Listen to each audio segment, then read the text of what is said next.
Hello there, everybody, and welcome to Psyched to Be With You, episode 9. This one is going to be an absolute banger. It is a pleasure and a privilege to share the stage with not only a very special guest, but also someone I'm very privileged to call a friend. So we've spoken for many, many hours outside the show. I want to say that as a disclosure before we get started. I will also apologise for the fact that I sound very nasally. I've got what we call in the business freshers flu, as it's October 2021 at the time of recording, so there's sweet FA I can do about that. Yeah, without further ado, my special guest, would you please introduce yourself and tell us what you do and why you do Well, hello. First of all, thank you for having me on the show. Big fan. and it? yeah, no, and as you said, yeah, we're mates. My name is Marco, or in Portuguese, Marco. I don't know why I said it in English. On Twitch, people know me as Solid. I'm SolidSnake. Um, I don't know. It's hard to talk about me. I'm a 30-year-old software engineer. Um, I stream occasionally. I do play footy. Um, yeah, I like music. I like movies. I like loads of stuff. Um, and yeah, I think that's about it for a small introduction. I think we'll get in deep later. Awesome stuff. So right at the top then, software Mhm. engineer. What's that when it's at home? Oh, sorry, I didn't get it. So what is a software engineer? Tell us for Oh, someone that doesn't know. Oh yeah, it's interesting. It's basically some. It depends. For me, it's a different experience than it might be for another software engineer. Like a lot of software engineers like to be very technical and very formal. They like to be called engineers. And then there's like that's like the 5%, I'd say, and then there's like the whole 95% that are like me. That's more like very casual. We're just developers. We just like to do our job, and we don't like the formal oh, sorry, Mr. Engineer, all that stuff. It just feels weird for me.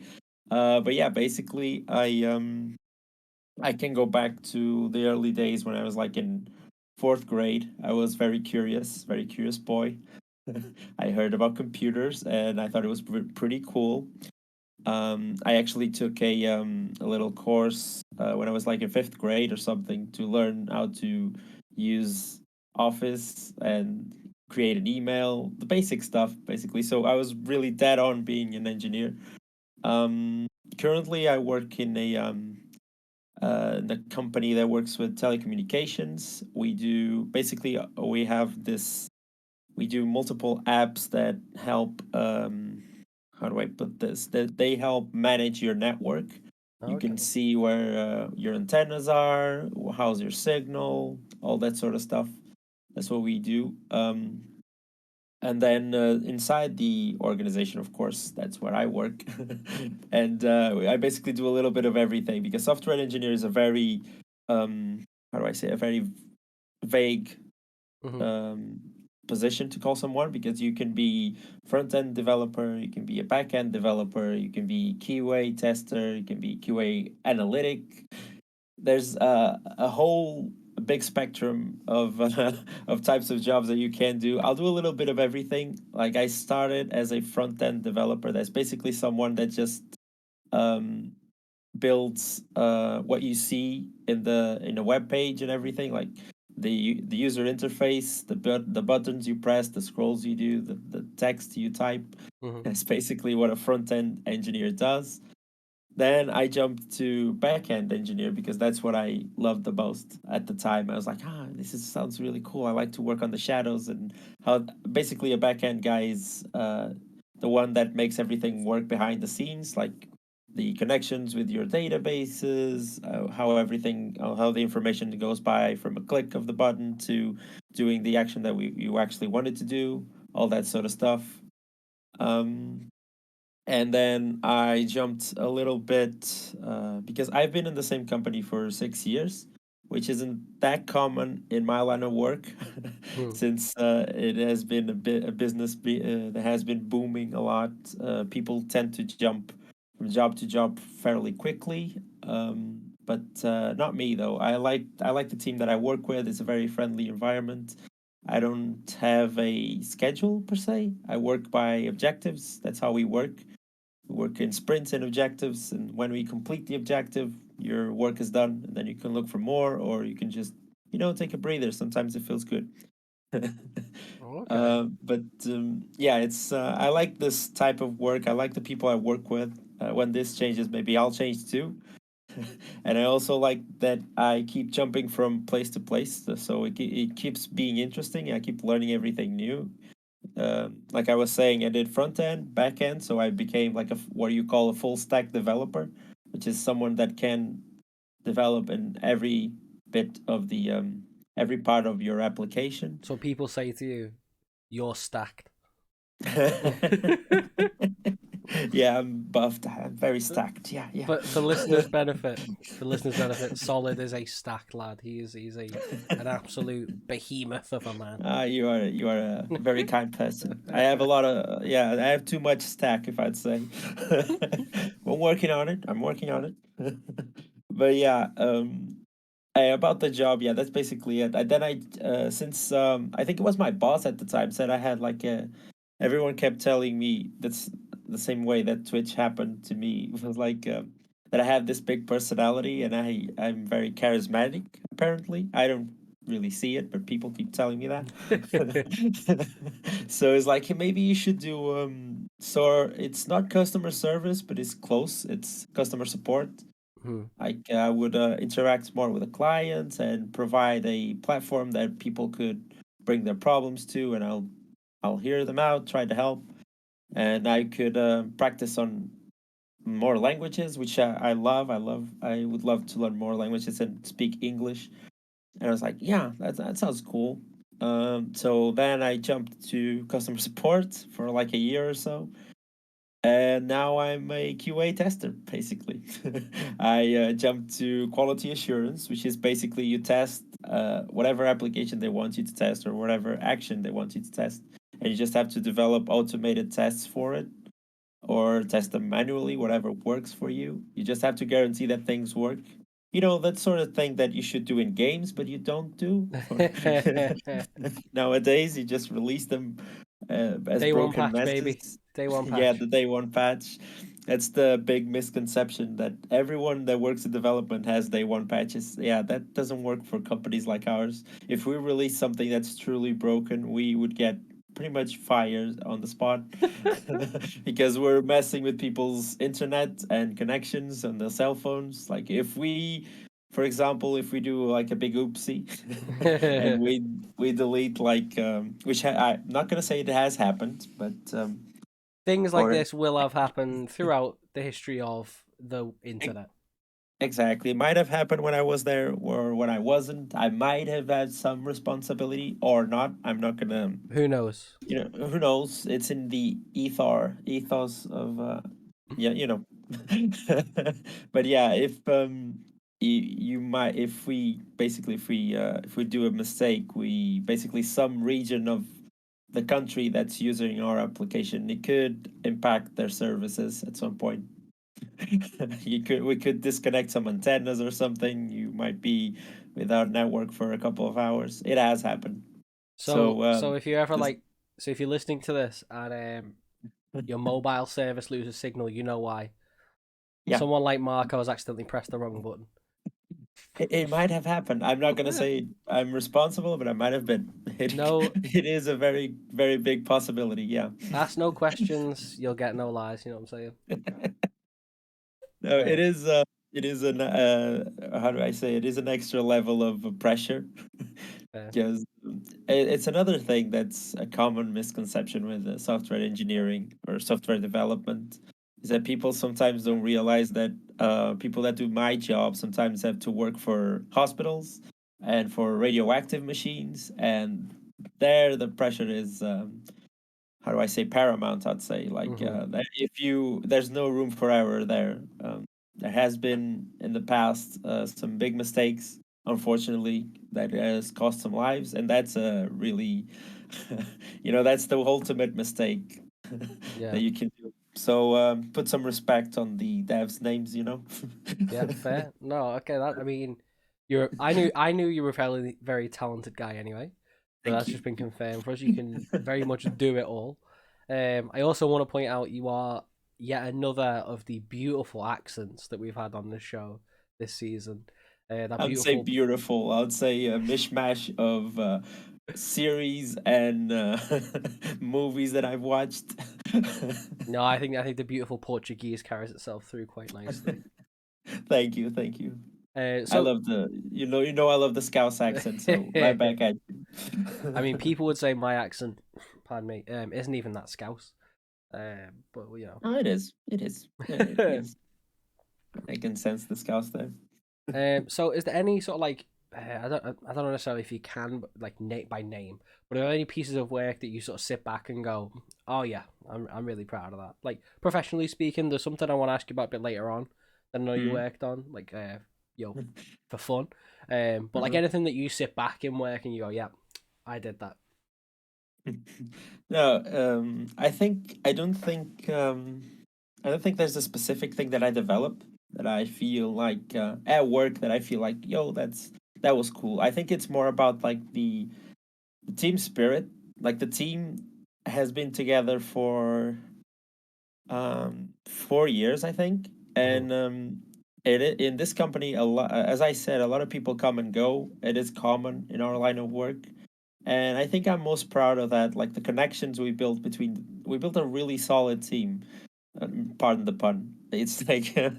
it's no, it is interesting because our I my boss at the time, he resigned, or he went for another company, and he went work for another company, and he was a big part of that reason. Like he made sure we're all like very friendly to each other. We work for each other. We sometimes it's I think that's the most thing that I'm proud of, is that feeling has kept on even though he wasn't there. We Hmm. got another person to come by that is basically one of us, one of the team, maybe his right arm stepped up, and he was the boss then, and everyone was fine with it because we knew we could trust him.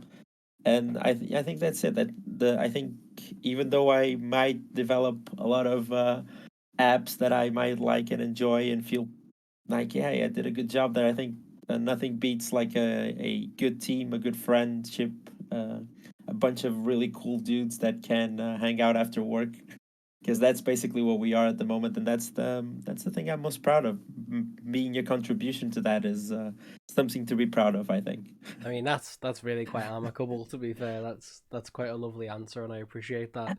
And the I'm inherent not running for a supermodel Miss Universe or something. It's just it's the things that I value the most. I think you know me pretty well, so I value friendships a lot. So that's why my brain went straight to that. I much rather have these mates at work than the couple of apps that I've developed, which I'm proud of as well, but not as much as the group, I'd say. No, that's a great answer. So you told us a little bit about what you like to do when you're not in work. Um, let's talk about Twitch. So you also stream. Tell us a bit about I that. do What stream. what do you get up Um, to? it is interesting. It is a bit of a like most things in my life after work, it is a little bit of a mess. I I've never been a very organized guy. I got into Twitch because because of our link in the past, that was the channel that unites us for a productions. Yeah. Um, that's how I got into Twitch. I basically got up there one time when I was watching his channel, and I didn't know what Twitch was. I knew where live streams was, but I just never thought I could do it. I never thought it was my thing. Just like playing my games and just have my fun.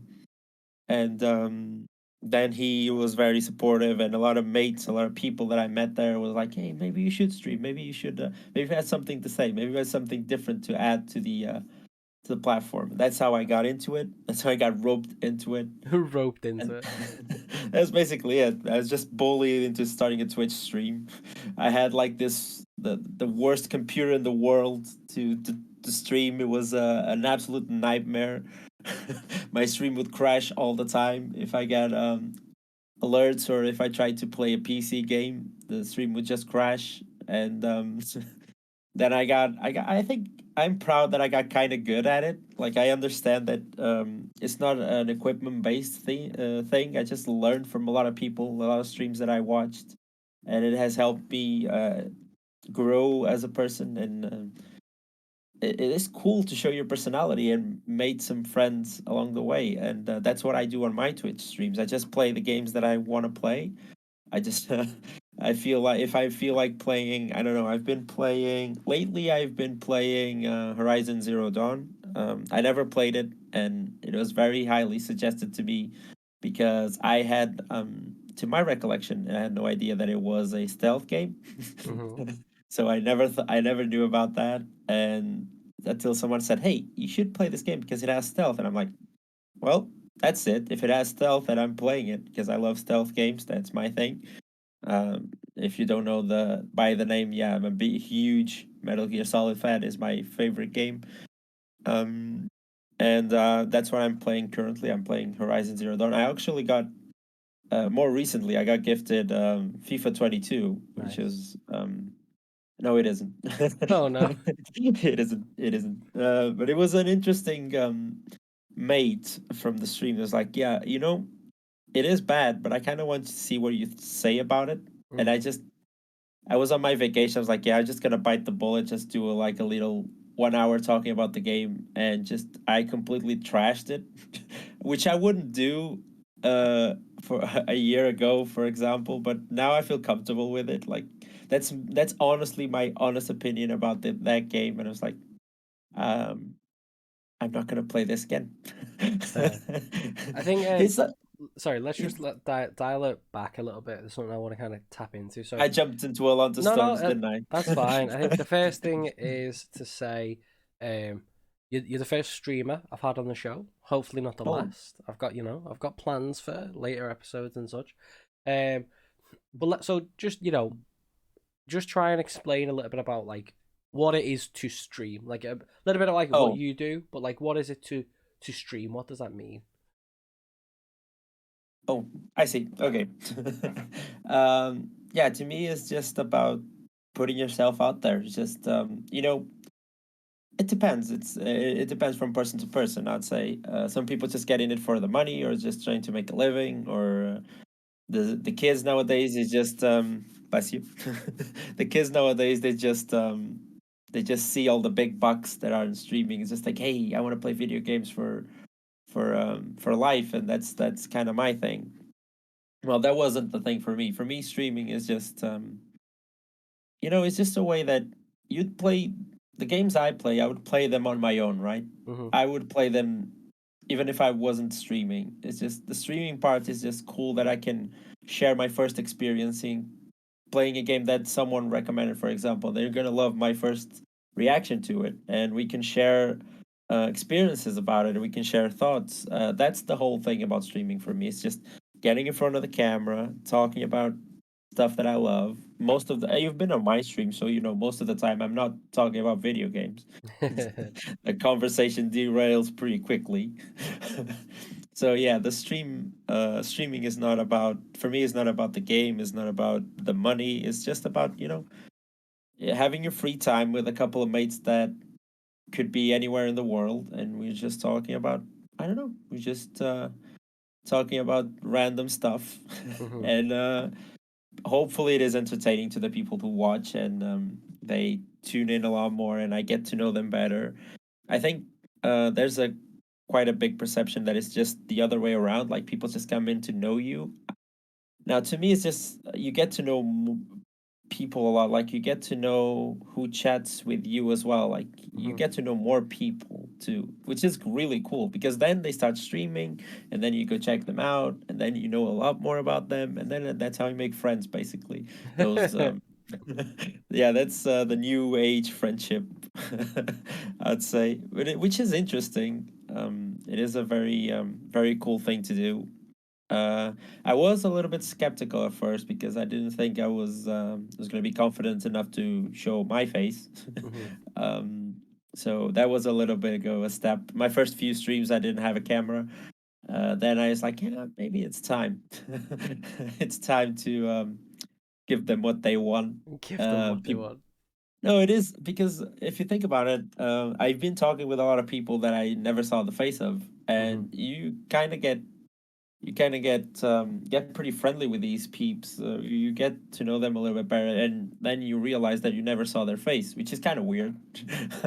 You're really good friends with someone, but you never seen them, which is really weird. So at a certain point, I was like, yeah, maybe they would be interested in see how I look, for better or worse, and To that's put a face basic. to a name, as it were. Yeah, put a face to a name. Yeah. Exactly, that's the words I'm looking for. Exactly. No, I think I Yeah, mean, that's you, basic. I think I basically said everything about why I no, stream and what it is for me. it's a good answer, and I mean, it kind of like a little bit of a snare on my part, I guess, because like we'll get on to like Death Uniteds in a second. I want to sort of Hmm. we can talk about that, and I want to sort of probe a few questions there.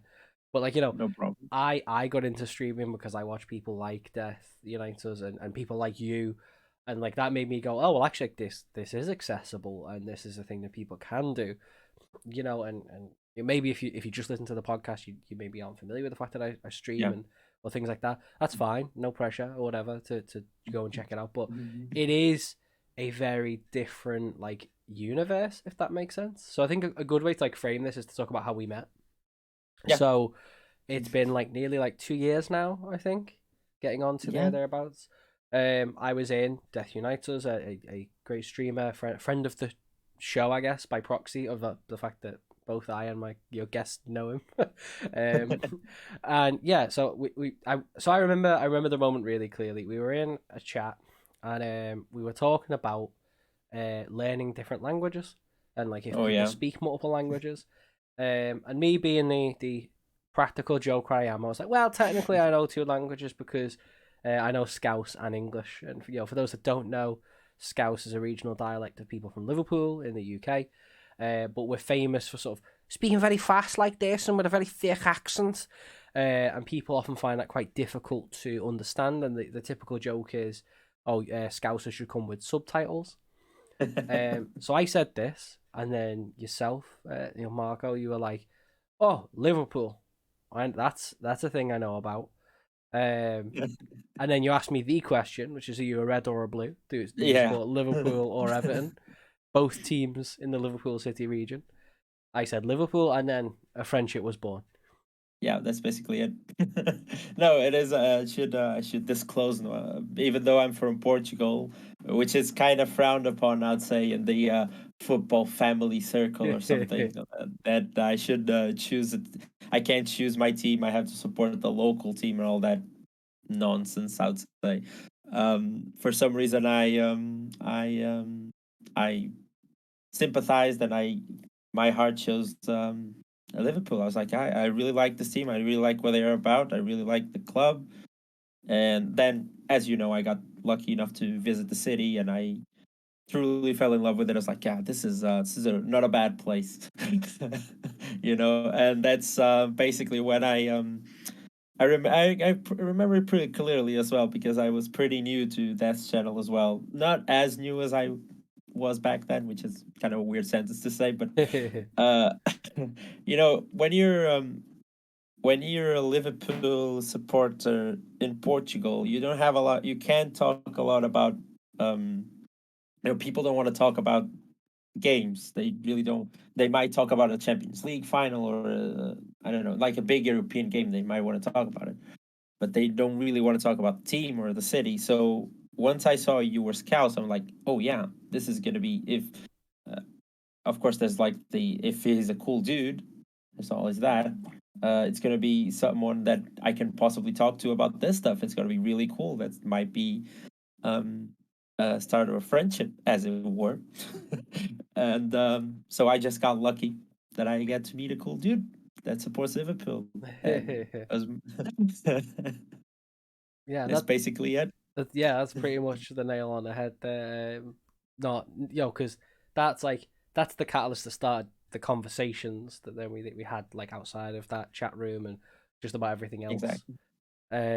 So again, like there's a lot we could go down a lot of paths, but I kind of want to just quickly sort of talk about like Death Uniters and the channel, because on his channel you're a mod. Yeah. So for those that don't know, like you have moderators in chat who, uh, I'm gonna use the term like babysit as a joke, but like you kind of monitor chat to make sure people are adhering to the rules and not being inflammatory to each other. Mm-hmm. That would you say that's a fair description of mods? Sort of Yeah, your. it is. It is. Head on. Yeah. Um. So what's modding for a channel like that? I think for perspective's sake, for the listener, I think the Mhm. way I would frame it is that Death Uniteds is a Twitch partner, so they are Yeah. they are a pivotal streamer to the platform. Um, Mm-hmm. I would say they're very popular. Death does a very good job of having a very good community. I think like Yeah. it doesn't matter how many viewers. I'm using finger quotes because viewers are viewers. The But like viewers. Death's like chat is always booming. It's always booming. There's Yeah. a really really good community feel. And he's a professional. He streams like 9 hours a day. His chat is always flowing. I don't think there's ever a stopgap because that's the community that he's built. The Yeah. pitfalls with that is that if chat's busy, as a mod, you've got a lot to deal with, right? So what's modding for a channel like that like? Well, I before that, I guess I should tell the story how I became a mod. Mm-hmm. That as I said before, like when I got into Twitch specifically because of this channel, because of Death Unites and the 4-8 productions. For those of you again that don't know him, he's basically the Final Fantasy guy. That's how the Final Fantasy guy, more connected to Final Fantasy 7, which is a huge game that I love. And I remember watching his videos on YouTube, specifically one that was the top 25 music OST from his top 25 songs from Final Fantasy 7. I remember Mm-hmm. clearly that video. I was like, yo, this dude's cool. I'll check out his Twitch channel. I created an account. I joined Twitch. Blah blah blah. Bing bang boom. It has been 4 years, and I remember. I think it was after like 1 year or something. Um, that I got the call. I won't say the call, but That's how we say it in the. No, basically, I'm very new to Twitch. I barely know how to use emotes and all that stuff. And as you said, it is a relatively big channel. He has like I think around 80K subscribers and followers. I don't know. It is, and as you said, in all streams, chat doesn't stop. Everyone talks. It is very busy, and we get to talk about a lot of stuff. Also, I should disclose that it is a very family friendly channel. Yeah. There's no profanity. There's no it's very. You just it's a safe space basically. People should be welcomed. People don't. You're not supposed to argue unless it is politely. Yeah, You're not it's supposed a to very insult. neutral space. There's like very little sort of Exactly. political chat or sort of socioeconomic chat. I mean, like issues do come up, but I think you sort of said there everything is dealt with in a very non-inflammatory way, and if it gets Yeah, a inflammatory, very that's where we step in. And but usually it is I think because his viewership, like myself and like you, are more mature, so we can discuss these things without going overboard. I'm not saying there everyone's an angel and there's no wrongins. There's always some. you know who you Luckily, are. there's not a lot.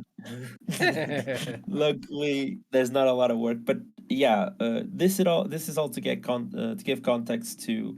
It is a very I feel it is a very big responsibility to be a mod in this channel. I've spoken about this with a couple mates before. Um, because you kind of want to keep he's been streaming for around 13 years. Hmm. Not streaming, he's been working on YouTube and his community for around 13 years. That's the correct description. So, as you know, it is a very good community, one of the best, and everyone is really nice and is very friendly.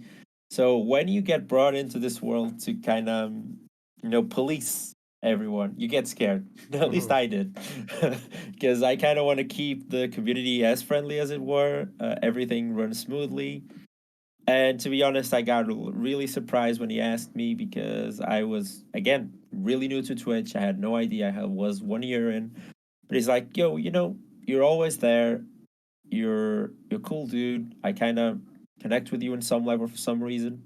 One of those things. Well, we've been talking a little bit behind the scenes. I'm like, if you don't mind, if you want to, I would like you to be a model. I'm like, okay, I have a lot to learn, but if I can contribute to this awesome thing that you've built, I would love to. It would be great, and that's how I got into it. As I don't see it as a job. I don't see it. It's not. It doesn't bother me. He doesn't have a lot of mods, as you know. I think we're around like 8 or 9, Hmm. which for a channel his size, it is kind of small. You'd expect a little bit more, I think that's but I another think thing the worth like pointing out. I think like again like even in my experience, like I have a few people who are mods, and it's kind of like just the as a I also host like a PG sort of 15 kind of space. I always say like it's very Mhm. minimal case, and I like max of one F bomber stream. Um, pardon me, but like I kind of went for that like a give as many people the little mod icon as they can because that means that there's a greater chance of people being around to enforce the rules. And I think on Yeah. other channels of like a similar like status, I hate kind of using these like you know hierarchical terms, but like if you're listening, you know what I mean, like a similar Mhm. size stream, right? Yeah. You can have like a huge team of mods. There are communities with very large number of mods. Yeah. For the size of his community, you'd expect at least a couple more. Hmm. But the ones he has, and that's the thing. That's what I understood. That he basically chooses the ones that he feels that he can trust, and he's basically a friend. That's how he treats you. You're his mate. We're mates. That's how it works. And then you kind of don't want to let it down. Like from my perspective, I'm like, every every time I'm there, I gotta give my best. I gotta know what to do. I asked, as you know, Zulov. I asked a lot of questions to Zulov. I was like, how do I do this? How do I do that? How do I behave now? I cannot, because it is a different dynamic. Before I was just a viewer. I could just be talking about everything that I wanted and just chatting away. I shouldn't be paying attention to chat. I could just be dozing in and out. But now, if I now that I'm a mod, I have this extra responsibility. I gotta at least look at it and try to understand if everything's okay, and see if everyone is behaving correctly, or if I notice something that's going overboard, I should just act quickly. So maybe one of the things that happens the most, as you know, is the no spoiler thing, Yeah, because let's that get does onto that in play. just a second. Yeah. Okay, I can leave it after, but basically that's the 90% of our work in his stream is the no spoiler thing. But general rule is just being a mod as this channel is just you just want to keep the community as good as it is, Mhm. or making it better and better. You kind of feel like it is weird because you kind of want him to grow more and more, but you feel kind of weird bringing new people in because you don't know if they're going to be the type of people that should be there. You don't know if they're going to behave. So you kind of don't want to bring just anyone in Mhm. that can just maybe create a little bit of chaos. You want to bring people that are, good people and they're respectable and they're, that's the part of mod me talking now. It's just I really thread the thin line, I even think sharing his channel. it bears like again mention of like when I am what would be called a professional lurker in the Twitch world. I often just have Mhm. Twitch on, or I will watch a lot of stuff. 9 times out of 10, I'm watching stuff back. That's a personal thing for me because if I get invested in chat and I'm chatting away, I will be heavily distracted because I get really engaged. I really like talking to streamers, and that's mainly because my network is pretty small, so it's often people that I know of at least, or like to chat to from other spaces. Mhm. Um, so that's me, and I ask you this because I honestly couldn't see myself like modding for another channel. Like I think that would be really difficult for me because I would like. Okay, let me pose to you as a question: does modding, do you think, take a little bit away from your experience as a viewer? Um, no. Okay.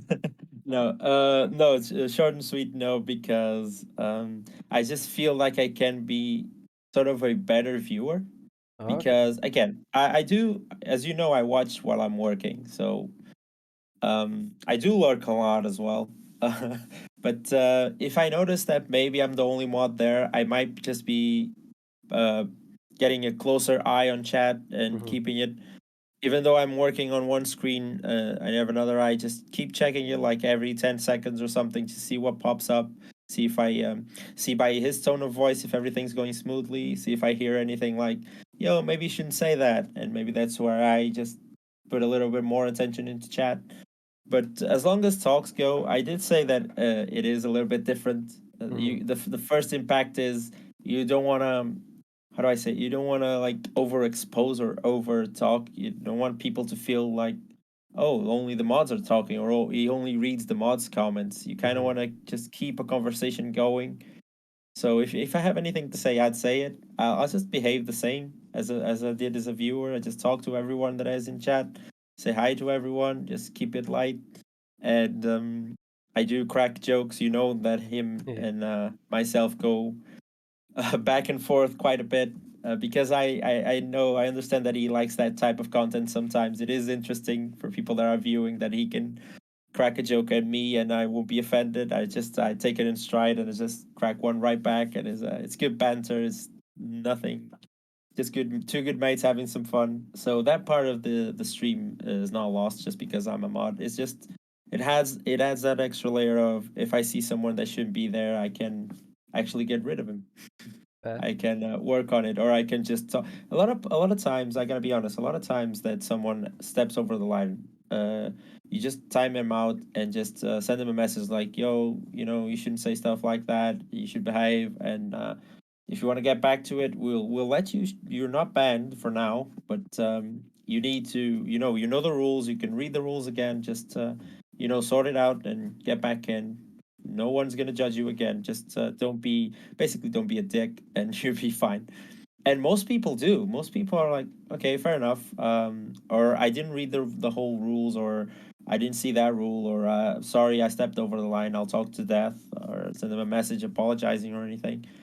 Which is cool. It shows people kind of if you talk to them and kind of give them another chance, it's fair enough that they just go, yeah, okay, fair. Just let's try this again. I'm I not think saying that it the doesn't happen that those people mess up again, but the rules are really important actually because, pardon me, very nasally. You joke there like, oh, the rules are as simple as don't be a dick, but I would actually say Death has like really, really very good rules. They're very prescriptive, they're very detailed, like, Mhm. but they are quite concise. But they're very clear. I think one of the issues you can have is, and Doctor B from Take This, Doctor Raphael Bocanozo, goes for Doctor B because strange Italian name reasons, as he puts it. Like Mhm. he says, like the worst thing you can do is just have "don't be a dick" because that is so Yes, subjective, but that's right? subjective. Yeah, Um, I see. and I think like Death does a really good job of having very clear rules. So it kind of baffles me that anyone would very obviously like overstep those anyway. Maybe that's because Yeah. I'm a person that reads rules. Mhm. That brings us on to the big one though, and you mentioned it before: spoilers. What Yeah. what on earth is managing spoilers like? Because I mean, I've watched arguably I think two of the biggest moments on Death Stream in terms of spoilers. The first one being the Final Fantasy VII remake. I'd finished it. I stayed up like I think it was like 1 a.m. my time, like watching him Yeah. finish it because I wanted to get his opinion. Um, Hmm. Final Fantasy VI, watching him play that for the first time. Again, like both games, I had finished ahead of him, and I Hmm. I didn't spoil anything. I just sat and watched. What is like managing spoilers like? Because we all know Uh, people on the internet like to come in and just spoil things for the sake of it. uh, Another thing, it's not just spoilers. Death has also a very big rule that I forgot, which is no backseating. No backseating. Uh, Could you explain what but that is for listeners? yeah, backseating is basically when you're playing a game that you never played before, or you're just playing a game, and someone comes into your chat and just says, "Yo, you have to do this, or you should do it this way." Basically, you're guiding the person that's playing to play it the way you want to play it. Which isn't some people like it that way. Some people like the no the backseating. Some people enjoy being told what to do. That's not Death's case. He likes to explore. He likes to figure it out by himself. Maybe there's a puzzle What everyone what's knows the answer to. what's your view on backseating? Yeah, I'm pro no backseating. I You know, I'm mostly the same. I'm very situational. Like I know, like if I played stuff like if I had a viewer that's like a 100% of the game I'm playing, and I'm like, look, I've got no idea. Does someone want to tell me? yeah, Um, which is fair because it does happen in Death's channel as well. Especially, I think it happened in Final Fantasy VI as well. Maybe if I think we really want to experience something for the first time, which is fair. But we also got to remember that we're trying to entertain people, and if we're stuck in the same part for like I don't know an hour and a half or 2 hours, you feel like time is dragging out. You feel like this isn't.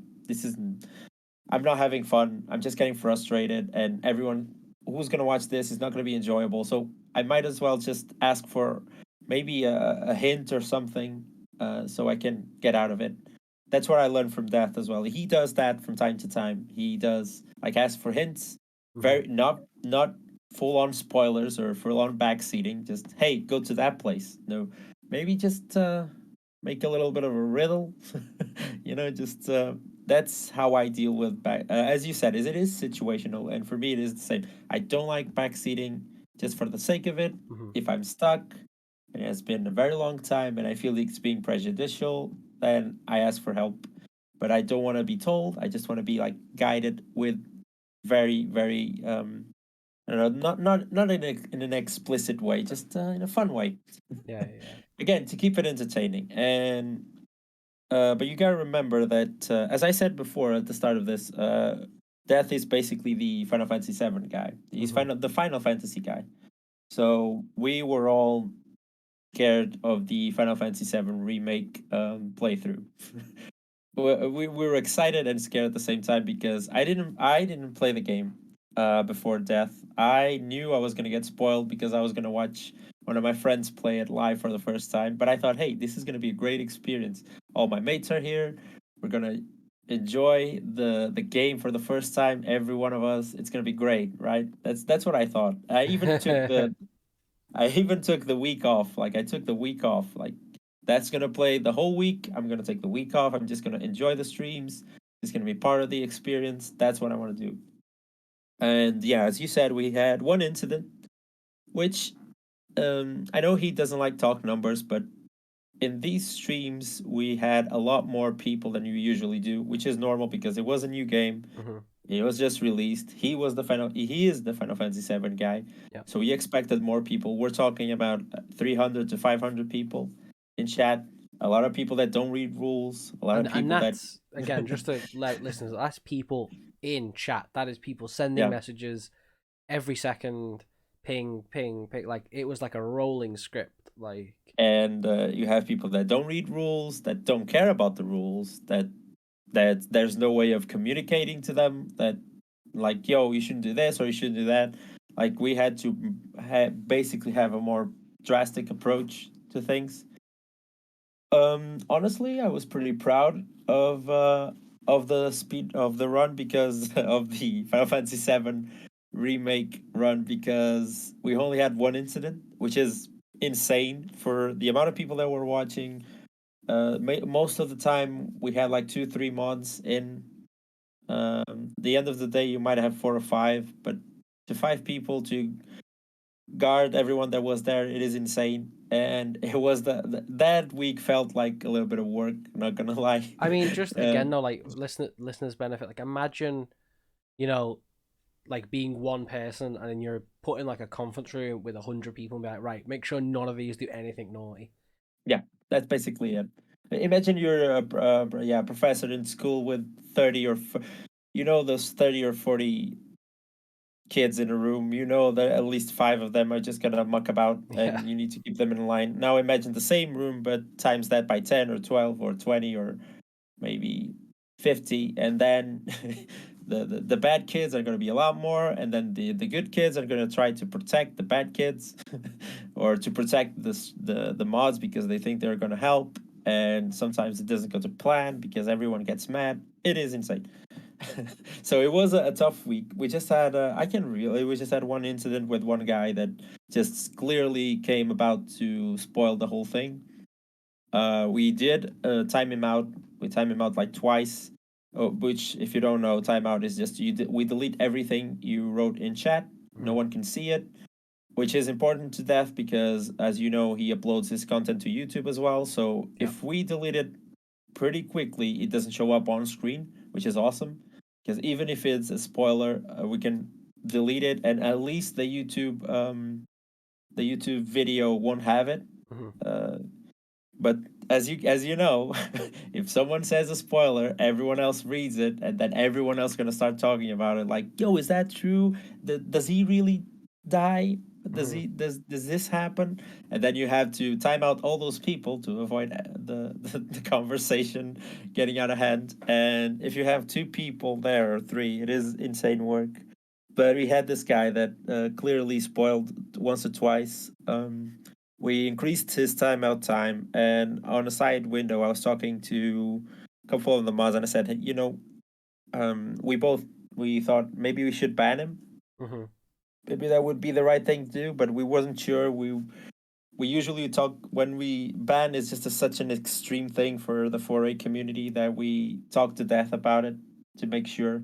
Um, but yeah, the guy just he ended up getting banned for non-stop spoilers, which we deleted.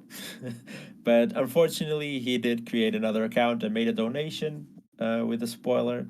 That one we couldn't stop. I think And that, that like, again, just for like listeners' benefit, so like your chat is its own like homogenous thing, and as a streamer, it like exists like maybe on your video or to the side of it, and as you're Mhm. describing here, it can be policed. What you've Yeah. just described though cannot be, because if you donate, like if you donate money, like, and that's usually done by an external client, and then that Mhm. appears in chat, you can put in like a little message, maybe just like oh, like I love your work or whatever. But this Exactly. person decided to put a spoiler in there, and then that appears as a big thing on the screen in front of Yeah. everyone for everyone to see. And most streamers also read their donation alerts out and the message almost like on instinct. So, Yeah, that's basically what happened. This guy put the spoiler on. Death quickly understood what it was. He was spoiled. It was a big spoiler, unfortunately. Um, but it didn't ruin the experience. To be honest, it was just a blip. It's just we expected a lot worse. To be honest, there's a lot of people we expected something a lot worse to happen. Even we talked to Death about it. We apologized, but he was like, "Yo, dude, no worries. Just it is something that's bound to happen with an event of this magnitude. I don't want to make it sound like a really big thing, but it is kind of big for the Final Fantasy VII community. mhm. Um, but I won't forget it, and I won't forget the dude. If by sheer luck I would find him on the street, I would have a very good talking to. um, it would be a great event for my life, but it do feel sad about it. But because it was it is very special. It was a very special week. It was a very special moment. I ended up getting if you remember, I ended up getting a cameo for Death from for people who don't know, from Barrett's voice actor, which is a character in the game. I did find him on Cameo. I got a couple messages. The guy was incredibly great. He did it one day's notice, couple hours. He shipped the message like, "Yo, this is great. Thank you very much. I'll send it over." And that's how we started the because after the first playthrough, we did the complete playthrough, and I was like, yeah, maybe I should do something special to you know, clear our minds of what happened and just, I mean, not that everyone remembered. Like, a lot of people already knew because they have played the game. They just wanted his opinion and his reaction. That's another thing that I didn't mention as a Twitch mod that you get, but it happens to you a lot if you're a Twitch mod. Is that in our case, for spoilers, like for me, I never played the game. I never even watched the trailer. I'm a person that likes to go in the games blind. Mhm. So I knew nothing about Final Fantasy Remake. I was so ready. I'm like, yo, this is gonna be great. I have no expectations. That's how I like to be. I want to be surprised, wined and dined, and the whole 9 yards. And then you just get spoiled by Twitch chat in a couple of So, hours. so how like again, this is like a really daft question, but like, how did you know it was spoiler or not if you didn't know what was in the game? That's the big thing. You've seen these discussions that people, once they sense the no spoiler thing. They kind of do spoilers as a joke, but we Yeah. don't know. So we take them as spoilers and we just time you out. And then it generates a discussion like, yo, that wasn't a spoiler, that was a joke. Like, I don't know. I didn't play the game. I don't know. I have to assume it is real and I have to delete it. So maybe don't joke about that or make There's it clear and obvious that's a joke there's because like the we don't rule, know. isn't there? Like if it hasn't happened on screen and we're not playing that Don't game, talk don't about it. talk about Yeah. it. Yeah. That's basically is rule. That that happened a lot more in Final Fantasy VI. I played Final Fantasy VI before death, so I was prepared to. So I was gonna ask like how did that compare as an experience modding for a game that you had like quite recently played? Mhm. It's much easier. Yeah. It is much easier. Like when it is a game that you don't know and that you get spoilers left and right, you kind of feel a little bit angry, you feel bad because at least for me, it is a big deal for me because I really love the game, I really love the series, and I wanted to go into it blindly. I just wanted to experience it with my mates and with Death and all of his mates. Um, and I couldn't because some people in chat don't know how to read rules or they just get silly and just blurt out things that I need to delete. So that kind of ruined a little bit, but you get past it because you get focused on what's on screen. You hear them talking about the game, you get right back into it. When you know the game, which is again was a big thing in Final Fantasy VI, I specifically played the game before death because I knew it was going to be a big. Again, Final Fantasy VI is a big game. He hasn't played it. We knew we totally expected a lot of more backseating than spoilers, to be Hmm. honest. And Because sorry, just a quick sidebar. Like I almost for don't it. understand how the backseating. I mean, I beat six as well, but like there Mhm. is the beauty of it is there's so much variability. Like it's so difficult to backseat. Like you can have you have a huge roster of party members to choose from. And then I suppose like there probably is a min max like best party, but like the whole fun is being able to choose whatever you want, right? You know, you understand that because you're a sensible person. You no, it is honestly. I'm not ragging on anyone here, but here's a big. I don't know if it's a misconception or if it is. I don't know what it is, but people think there's only one way to kill a rabbit, which is a saying here in Portugal. Hmm. But there are many ways to do it, you know. And not that I condone or that I support killing rabbits. I That's think not the case. like It's a just a western metaphor. a western equivalent is there's more than one way to skin a cat. Yeah, that's Like the basically equivalent. it. And no, Which is no that. animals shouldn't be harmed. Like let's just put that out there. Let's just say that's more than one way to do things. Yes, yes, yes. And the beauty of Twitch is, I'll give an example. Metal Gear Solid, as you know, it is my favorite game of all time. And you don't have to. I play it one way. If you go play it, there's gonna be some differences because you never play it. You never played it. It's your first experience. You don't know what the game is about. I've played it 1,000 times or more, but I want to see what you see first time. Like, I want to see how you deal with things. I want to see what weapons you choose to use or what strategies you choose to use. That's the fun for me, seeing people learn and adapt and how they go about the challenges, how they figured out the puzzles. That's the interesting part of Twitch. But people think it is all about just finishing the game and getting the review. People just think, yo, just get it over with, just play the game, and then say your piece. No, it is the ride that makes it interesting. What if you finish a game? If you finish a 20-hour game in 20 hours because everyone's been telling you how to play it, how interesting do you think the review is going to be? It's going to be like, yeah, I did what everyone told me to. I didn't enjoy the story because everyone told me to skip the cutscenes. I don't know what happens. Great. The graphics look cool. It's like again maybe if you're someone that doesn't play games, it's like going to cinema with someone and then speaking over the whole film.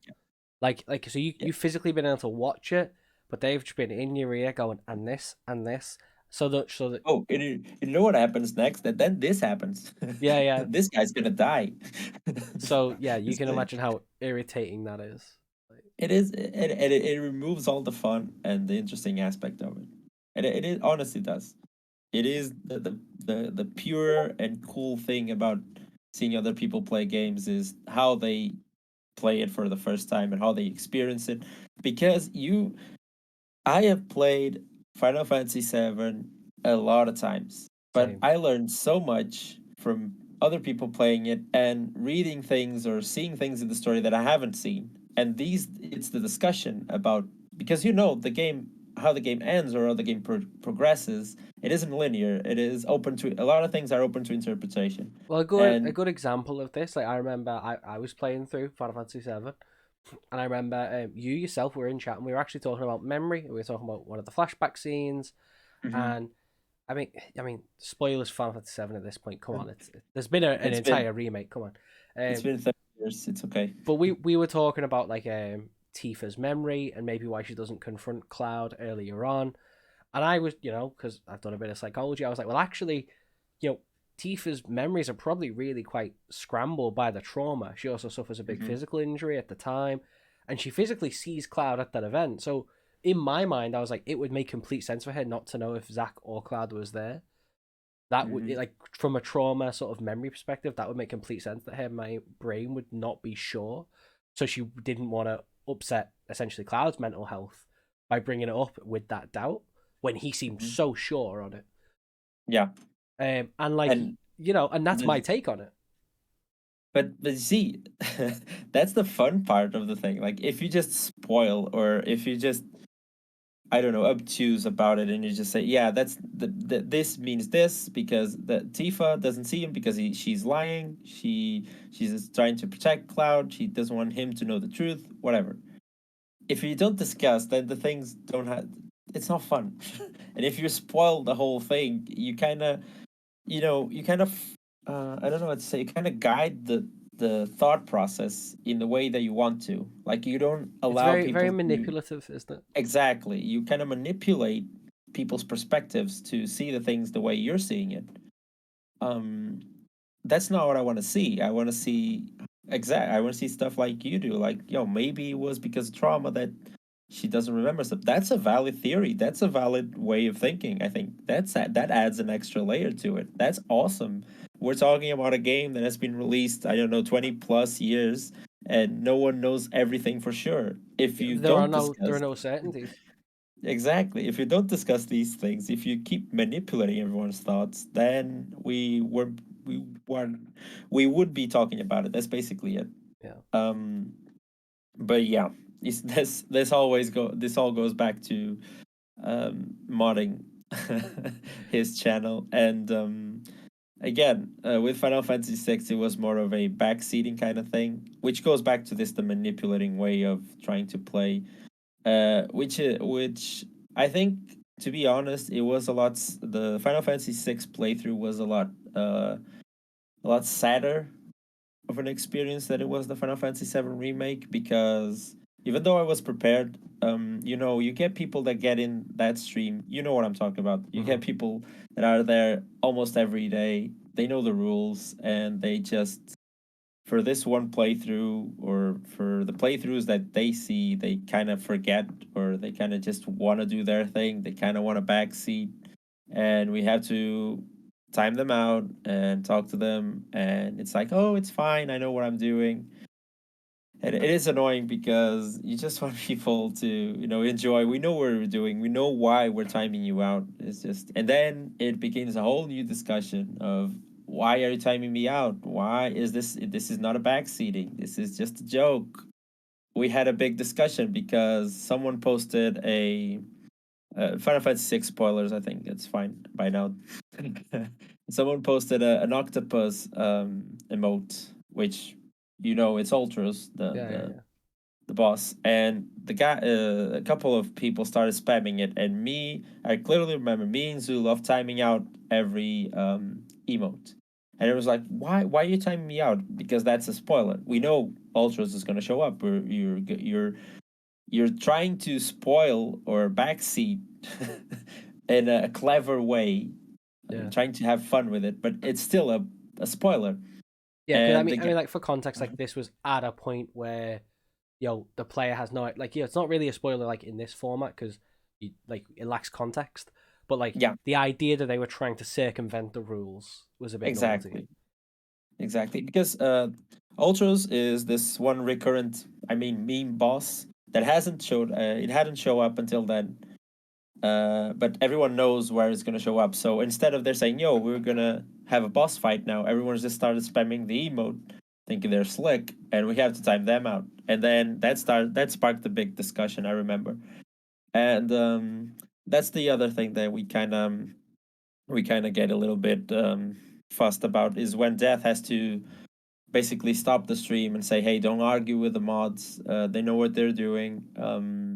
Just if they say it's a spoiler, it is a spoiler." And then he actually got to explain why it was a spoiler. It's like, so you put an emote of an octopus, and then an octopus is going to show up on screen, and you don't think that's a spoiler? Okay, I don't know what to tell you then. Which, luckily for us, Death is really protective of these mods, but it kind of ruins the show a little bit. It might ruin the momentum of the Mm-hmm. stream. We don't want that. We would just rather people. And again, for people that aren't familiar with Twitch, timing out is not a big deal at all. You just get all your messages get erased. We time out for 1 second. You can't type messages for 1 second, and in other channels you just get plainly banned and you can't watch the stream. So 4.8 is very linear when it comes to it. It's very like it's okay. You made a mistake. We'll just delete it. We just don't want it out there. We just don't want to ruin the experience. Feel free to come back and write more interesting stuff. So I don't know why people sometimes get a lot of angry about getting timed out. I don't know why that's such a big deal, but that's up for them to reply, not me, I guess. Yeah. Okay. So I honestly, these kind of chats, that the whole kind of thing about Psyched with you is meant to be about you. So I Mhm. apologize, but I genuinely was curious about what it's to like to mod in that type of community. No, but it Um, is it ends up being about me because it is something I do every day for um, we touched on years a now. lot of interesting topics. So I usually kind of talk to people about like, what are they playing lately, or things like that. But let's get into a little bit of meat here, right? Let's talk about Metal Gear Solid, okay? Metal Gear Because Solid. obviously, I know you. We've spoken off camera a lot about like the importance of games and things like that. But Yeah. just if you wouldn't mind telling the listeners about how important that game is to you.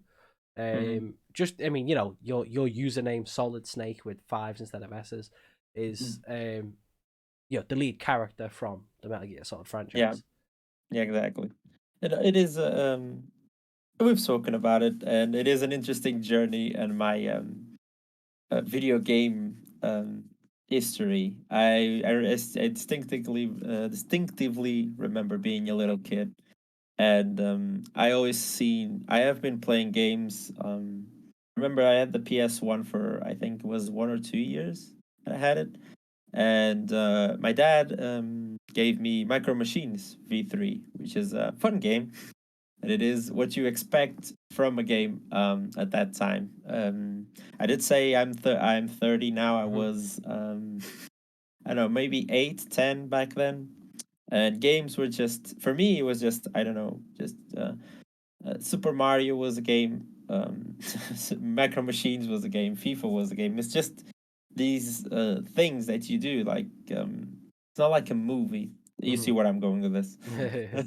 And then it's a funny story actually. I remember I'm not rich. I wasn't rich at the time. I'm not rich now.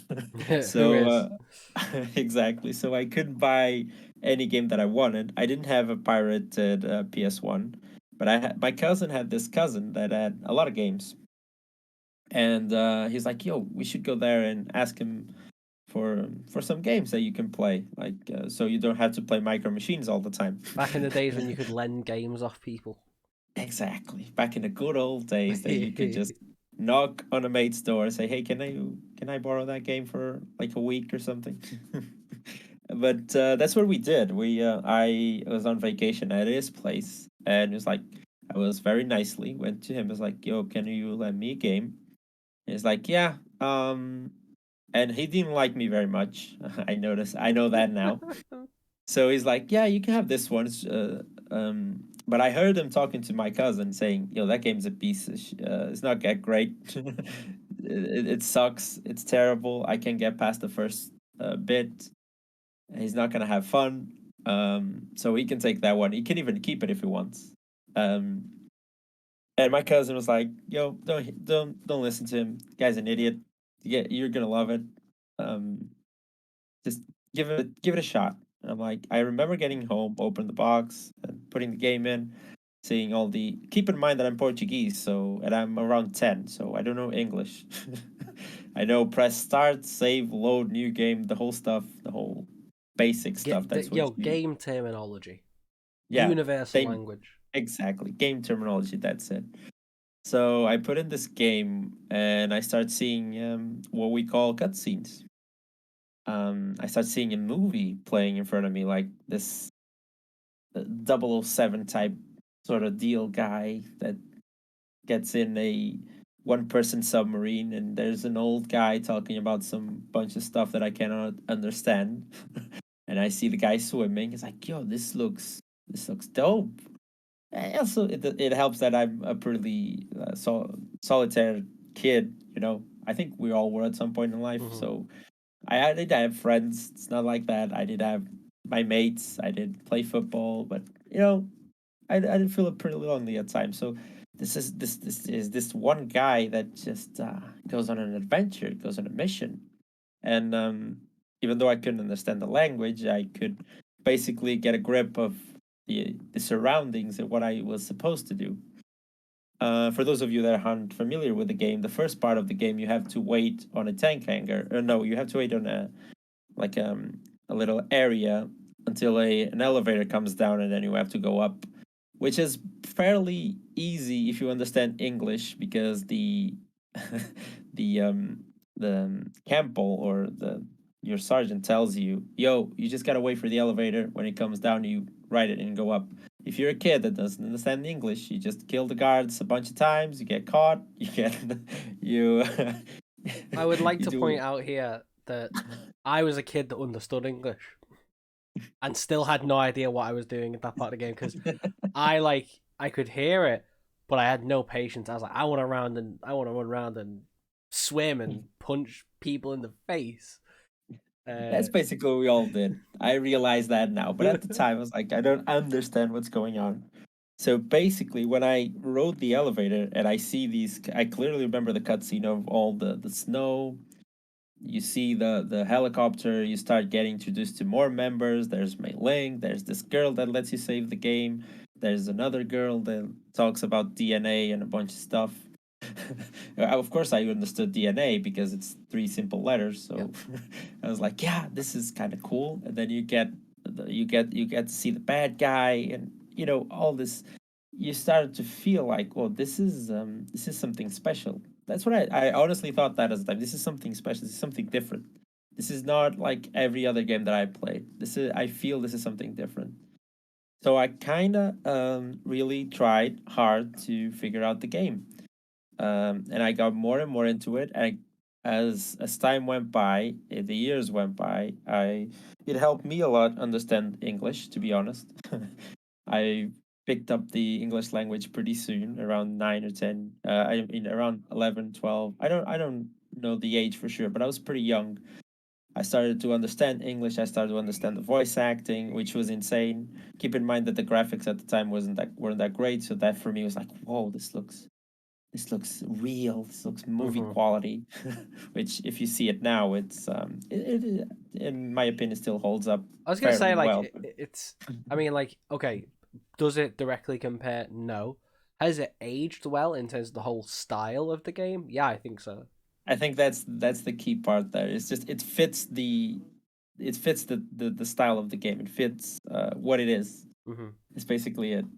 But once I got to understand the story, I was like, yo, this guy, this Solid Snake guy, he was just a lonely guy that has to destroy a bunch of stuff, and he's no hero. He doesn't. He knows he has his flaws. He knows he's a very complicated character, and I got really into it. I got seriously into this character that was very complex, very I don't know. He was capable of doing very dark things, but for the right reason at some point.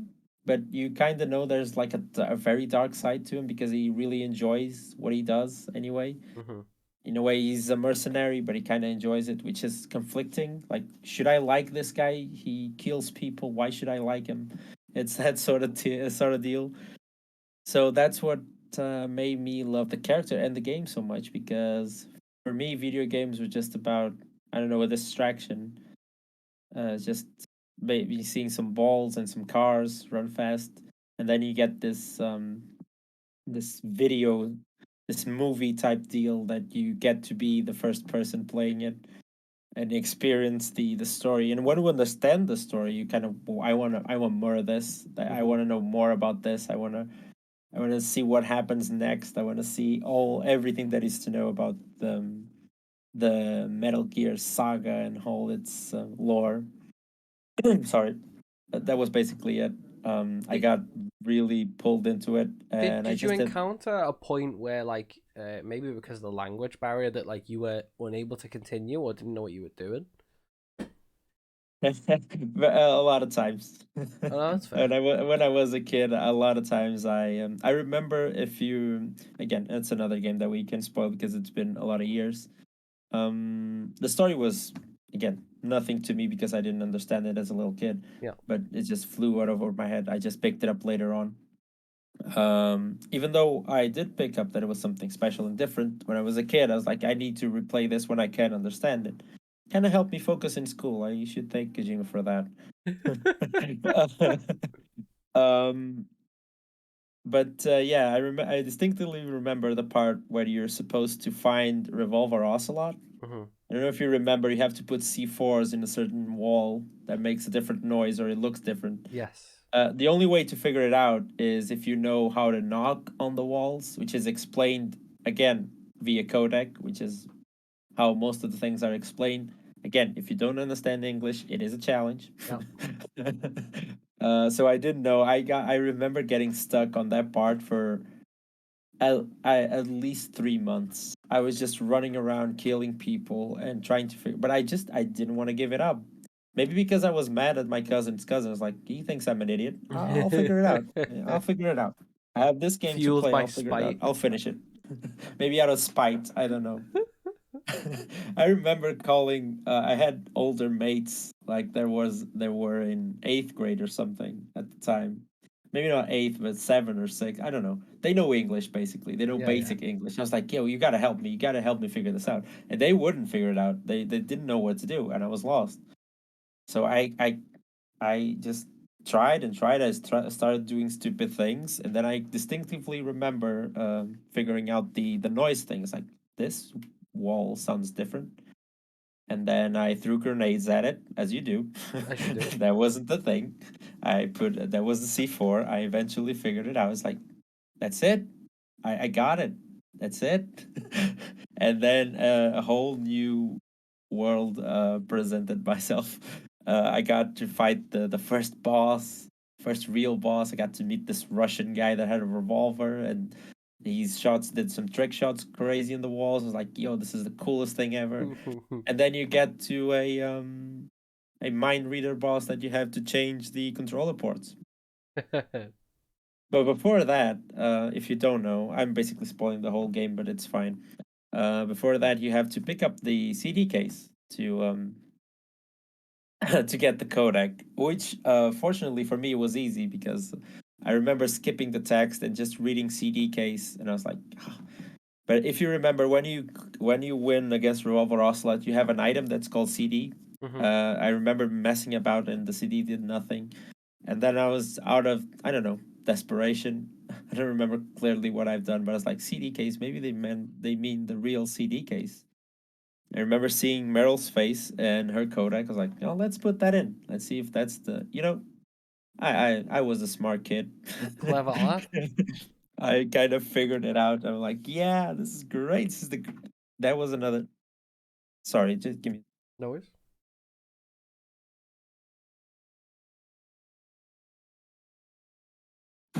Sorry about that. All right. I mean, I um, will say, like, again, my experience, like, I remember that, like, look on the back of the CD case and you'll get Meryl's frequency.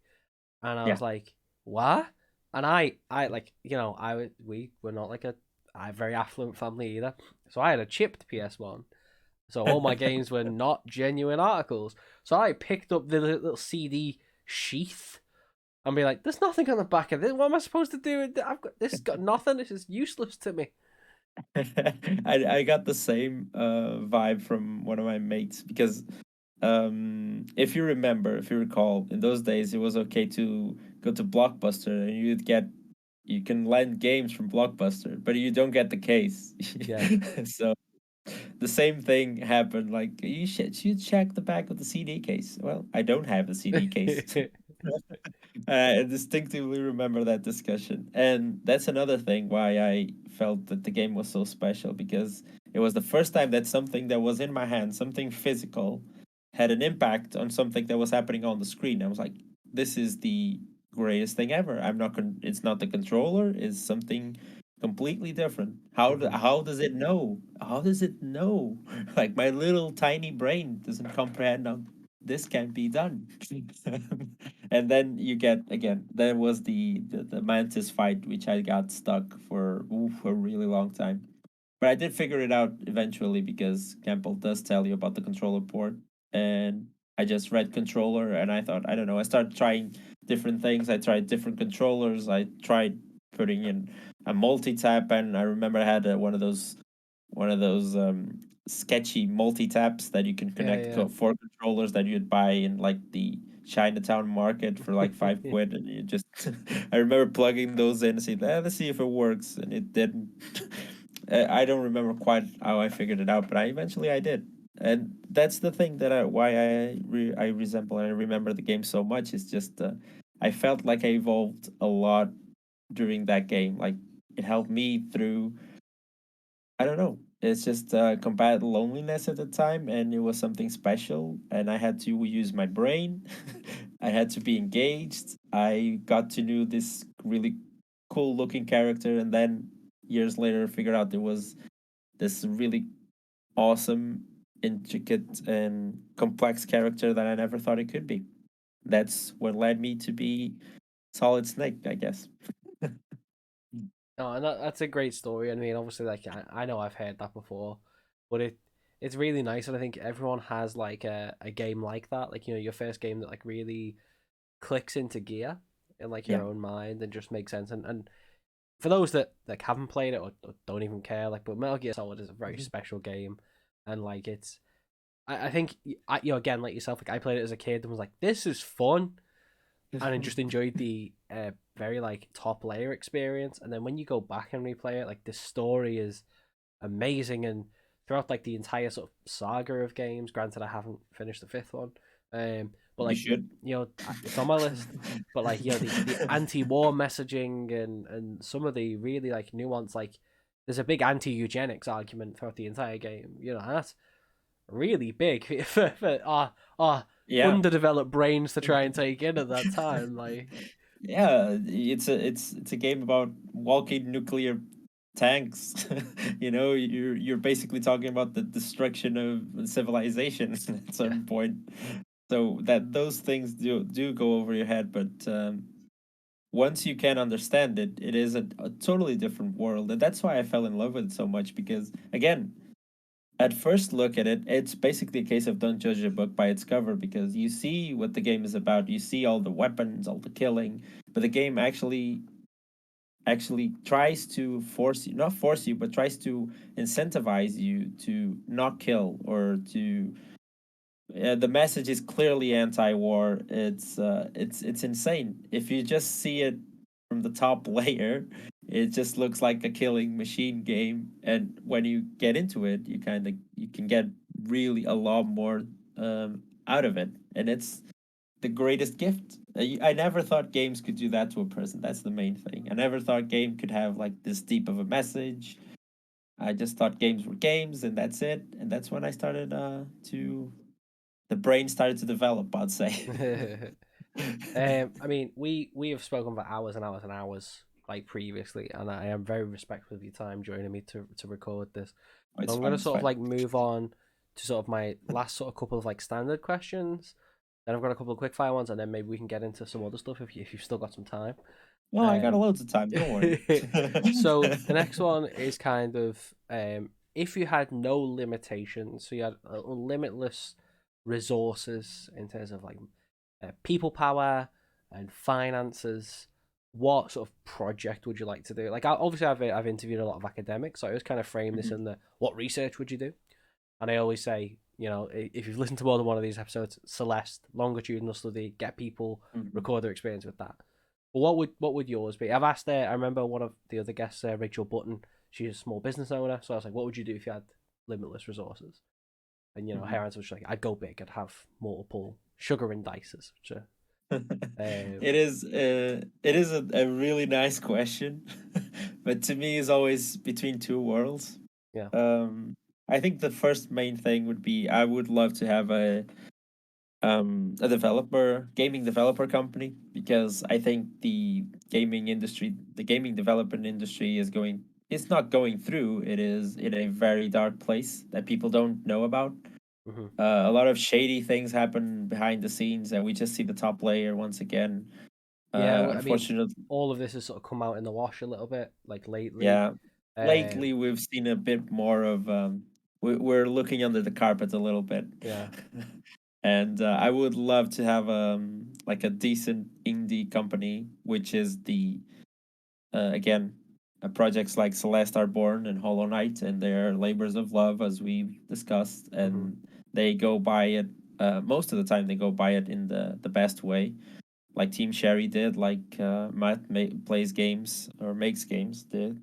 And that's what I wanted to do. I would love to have the resources to do a game of my own. I think that's a silly dream when you're a kid, right? You think, oh, I can make a game. I can make a game. I I can make the mean, coolest game ever. you're saying that to someone who like wanted to study games as a child, and I'm lucky enough to be able to do that now. So Yeah, see, I still study about it. I still study game development, even though I don't think I'll ever work on game development, to be honest. But I'll still study about it. I still like to see how things work. I've worked in mods for games, as you know. I mean, we don't have to. um, You don't have to spoil anything that might get patented. But what type of game would you like to make? I think it's a very easy question to just answer. just a stealth game. Yeah, I did back in the day. I had this little. I still have it around somewhere. I had this little journal where I started writing like writing just cool phrases that I catch from movies or songs, and I just thought maybe if I start writing this stuff, I can start, things start intertwining, and maybe I could create some characters. I can see something working. I have this. I can spoil it, no problem. But I have this very distinct uh, image in my brain of like a really dark forest, and then you see two silhouettes in the dark.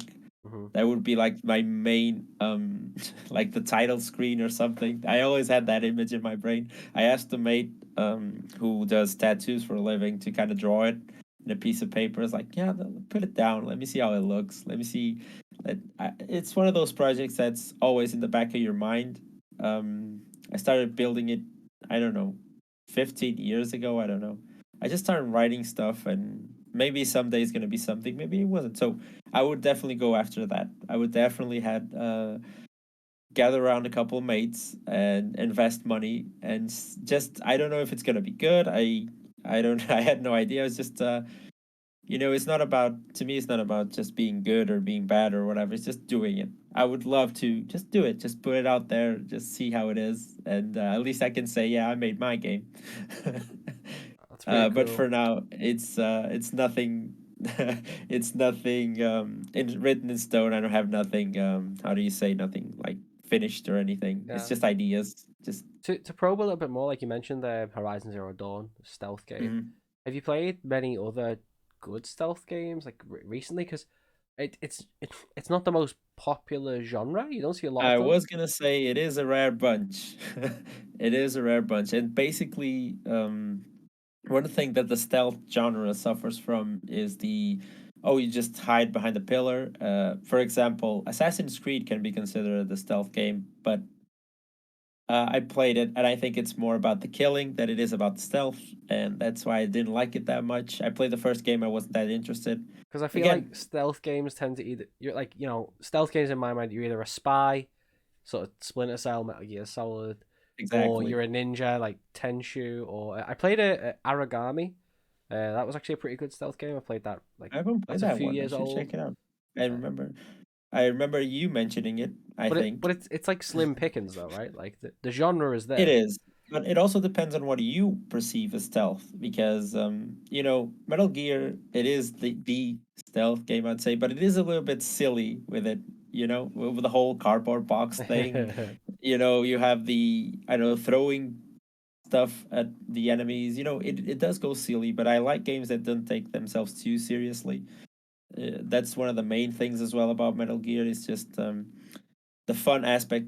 It also counts to me. Horizon Zero Dawn is a little bit different.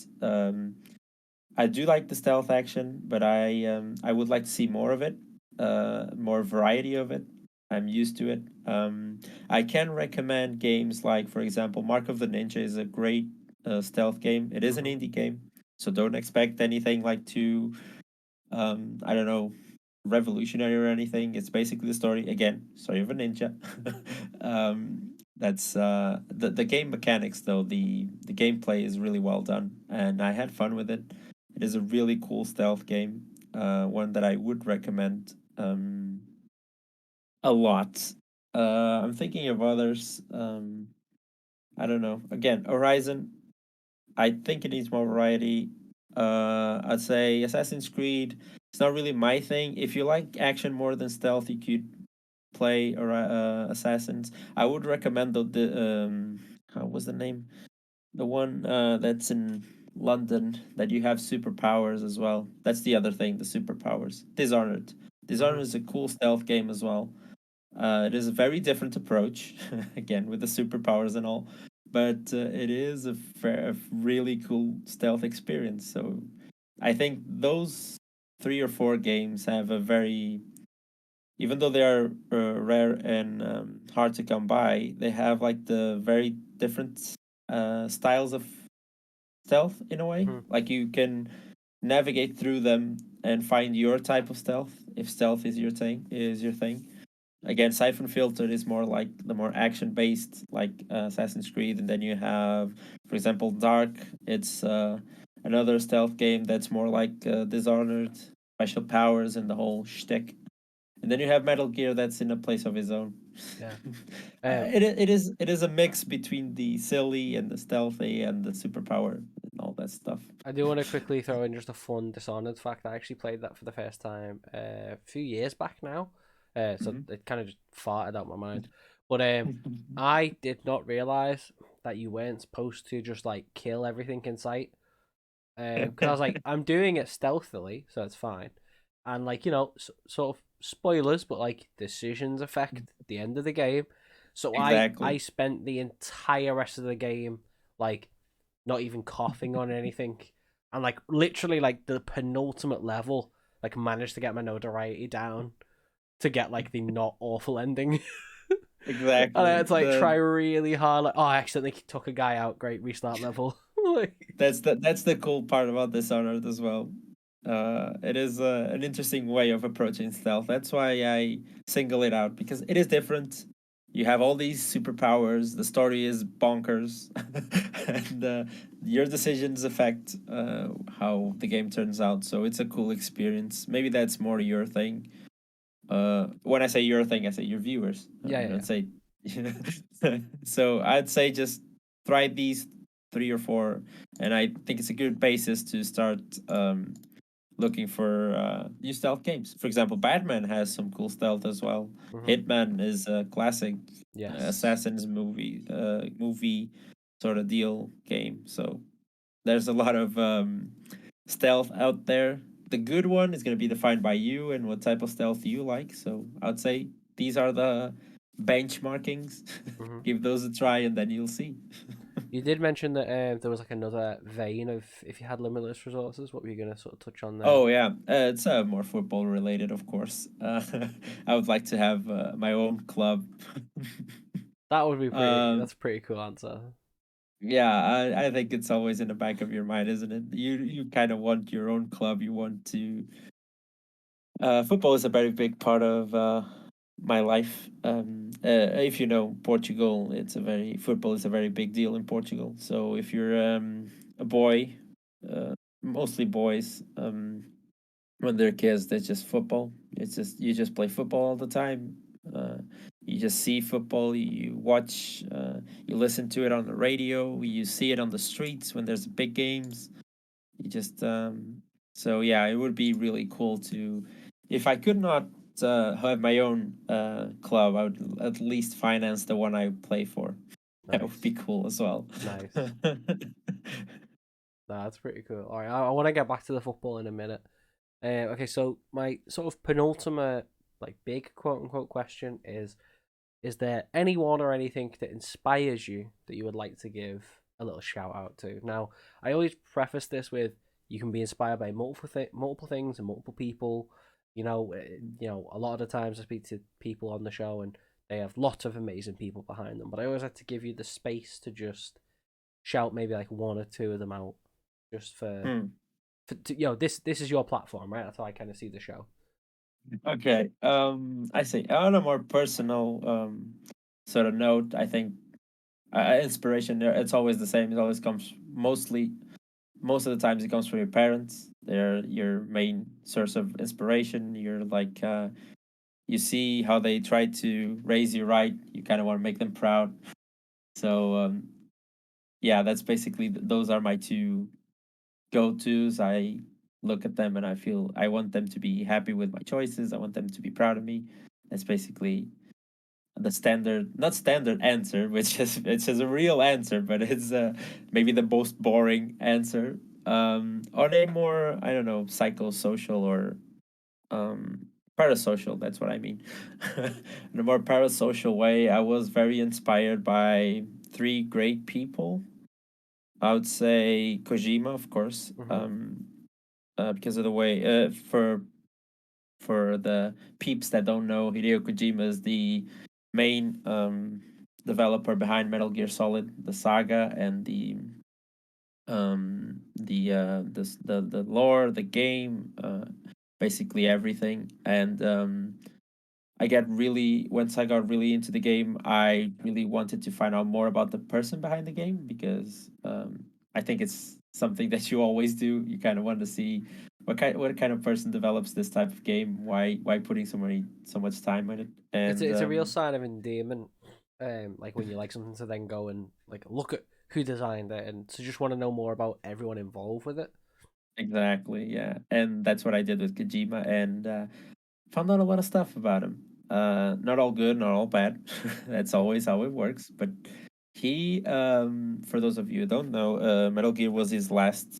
Uh, he is his first game and his last because he didn't. He worked on a couple of projects before, like Snatcher and all that stuff. But Metal Gear was his first like game that he actually developed by himself, and he was gonna be let go from Konami, which is the company he worked for.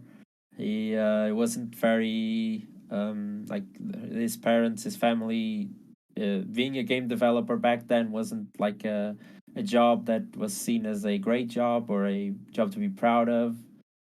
So he kind of stuck to it. He stuck to his guns. He knew he was onto something big, and there's a lot of lessons to learn from that. To believe in yourself, to surround yourself by knowledgeable people as well. Mm-hmm. Be smart enough to know I think once I look back and think about this stuff, it takes a big man to accept when you don't know a lot of stuff and when you're kind of put your ego aside and say, yeah, just let's learn a little bit here. And I can clearly see that Kojima did that, and I loved finding out how he developed the games and how he built this great team, and it is amazing to learn about and how much he loves everything that he's creating and his fans and all that stuff. Hmm. So that was my first big inspiration in a more digital world. And then, of course, again, I'm a big football nerd.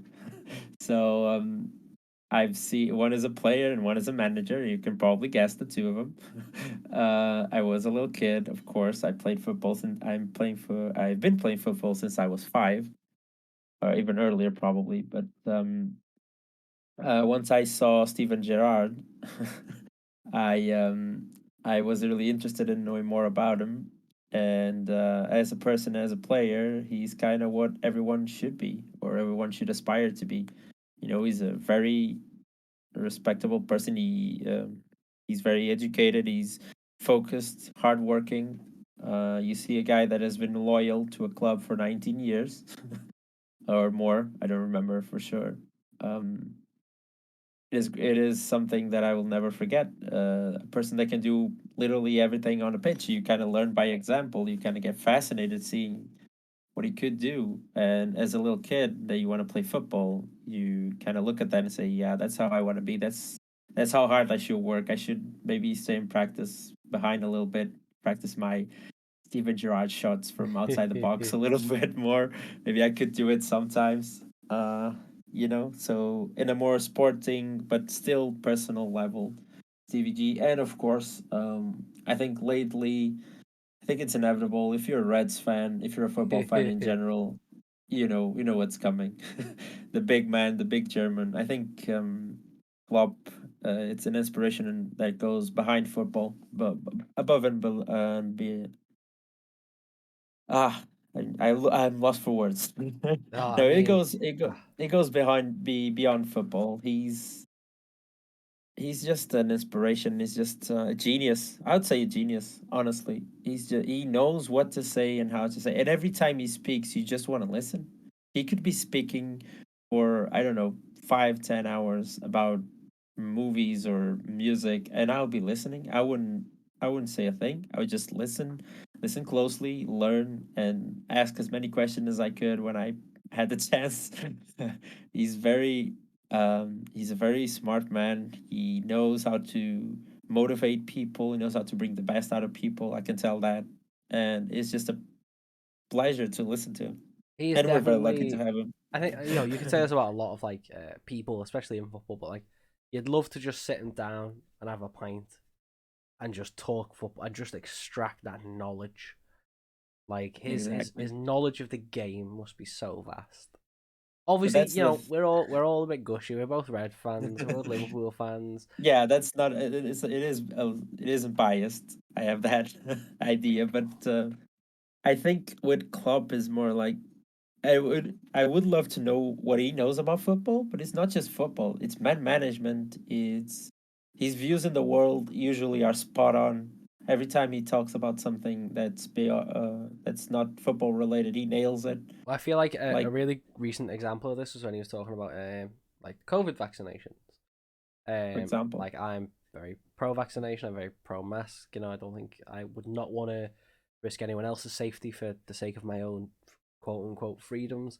And he just very succinctly sort of said, "Well, like the reason drink driving laws exist is because if you're drunk, you've had a few beers and you're like, I want to drive my car home." Society kind of goes, "No, it's not safe. It's in our interests that you don't drive." exactly. It's the same principle. It's like, well, I refuse to get the vaccine. It's like, okay, like not that people have to be forced to, but like it's in the benefit of everyone else that you do. Like it's not an Yeah, infringement of freedom. He puts it much exactly. better than I do, but like No, but that's the gist of it, and that's the way I think it's a genius. He's a genius because he takes these really hard to understand, hard to discuss, very hard to touch on subjects, and he can make them sound reasonable and easy to understand and easy to get behind. that. I don't know about That you, but if I was like a football manager in my press conference and like a person of the press asked me that, I'd be a bit like, Next question. Yeah, and he's just there, just like, okay. And you see them all the time. You see people do that. You see people say, "Oh, we're here to talk about football. We're not here to talk about COVID," and that's fine. That's the way to go about your work. I understand that, but he understands that life is much more than football, but the two aren't mutually exclusive. So he kind of brings everyone back together. That's genius. That's something that I would love to know how to do. I It was would it love was a bit to. before like my time, but the people draw parallels between Klopp and Shankly, and I think it's that Shankly quote that I think he is also referenced, but it's like yeah, like there are more important things in life than football, but for those 90 minutes, football is the most important thing in life, Exactly. and that's how it should be, and it should all matters for the highs and the lows of it, and you enjoy that entertainment, and then after that, everything else, football is then not important. That's kind of like the Shankly ethos. Yeah, I've seen that quote actually in a video from Liverpool FC where Klopp says something similar lately, and that's basically what I kind of don't like about football nowadays. It's all very stat driven, very money driven. We kind of forget that it's ultimately it's a game and it's an entertainment thing. You kind of going to the stadium used to be like, a special thing. Like you used to just get in there, you give your ticket, and then you see all these chairs and all these people, the flags, the lights. You get those floodlights. You get the smell of the grass. You get these guys just running around, and for 90 minutes or more, 95, whatever, it, it's okay to not think about anything else. You just want to enjoy the show. You want to see something that you like seeing, and that's what I love about this guy is that he gets that. He gets that it's more than just winning trophies and winning football matches. It's about giving the guys that maybe you're not in the stadium, maybe just watching at home in a different country, like yours truly, and you kind of want to have the same experience. You kind of want to be involved in it. You kind of want to, for 90 minutes, you just want to forget about everything, just think about football and be entertained. I mean, And he nails it. I'm assuming that if you're not a football fan, you've maybe either stopped listening or skipped over this part entirely. But like, Yeah. I mean, I always My sort of, apologies. My I always apologies. draw a comparison to just to try and help maybe like grasp the idea a little bit. Like, it's the kind of feeling you get when you're at a gig and everyone in there is having a great time, and they're really feeling it, and there's that mutual energy. It's like that, but there's more stakes because like your team could win or lose. There are things at stake, and as you say, remove the ugliness of the money. Try and put that to one side for a minute. But like there is, especially playing. I think I feel it playing as much as I do watching.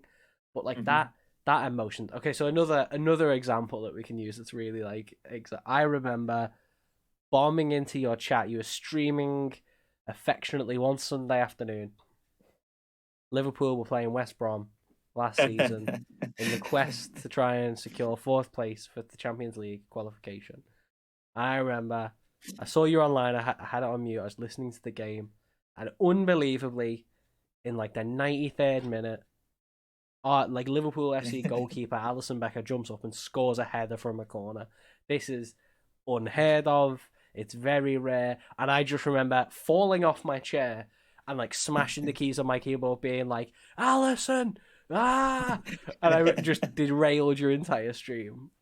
No, Like, and I love that stuff. Again, my stream is very easy to derail. It's very easy. I like to talk about all sort of stuff. Again, it's pretty much I see it the way Klopp sees the game. Like I see my stream as just if you come by, it's just space out for a little bit. Just enjoy your day. Just talk about whatever, as long as it's you know reasonable. It's a yeah. fair subject. As long as they're No trauma so dumping, yeah, no toxic positivity. exactly, Yeah, exactly. As long as it's okay, it's. I just wanted to have a good time, and I distinctly remember that moment because I wanted to watch it on stream, but I couldn't yeah. because of course, copyright infringement. It is a, but that's one of the things. I think those moments happen to this team because of that manager and And because of his work and his belief that is behind the team that is crazy. I just And remember it because it was like it was such a big moment for the team and the club. But like I was in your chat, You were the streamer. You were dealing with this information live, like processing it.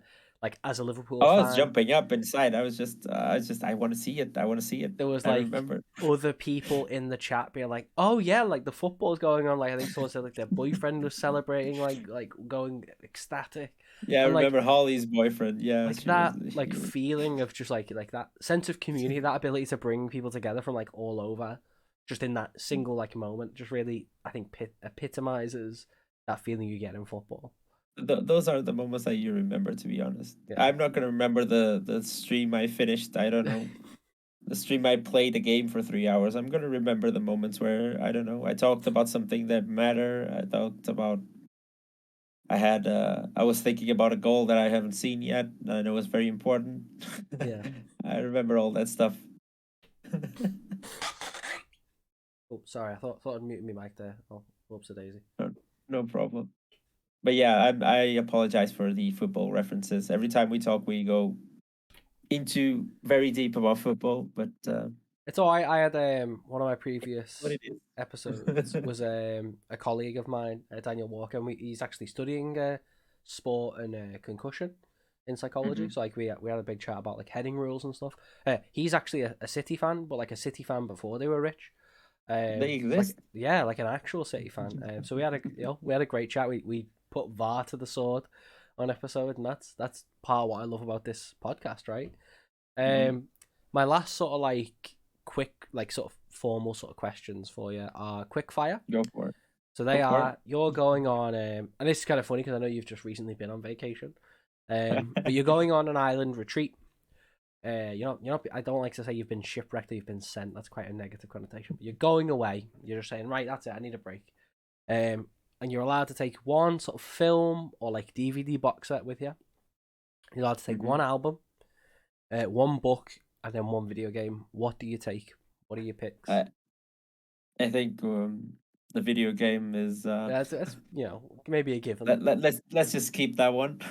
uh, okay, one film. One film is hard to choose. One film that I wouldn't mind watching. I guess it would you can be. have like there's some lenience. You can have like a show box set or something. Like I I'll give you a film and I'll give you a series then. okay. I would take definitely The Prestige Hmm. with Christian Bale because I love that movie. No many times I see it. No. I'll take Interstellar. I like Interstellar more. Oh I've seen that movie a lot more times. So Interstellar would keep me busy. yeah. I mean, you could spend a Series. lifetime trying to understand that movie.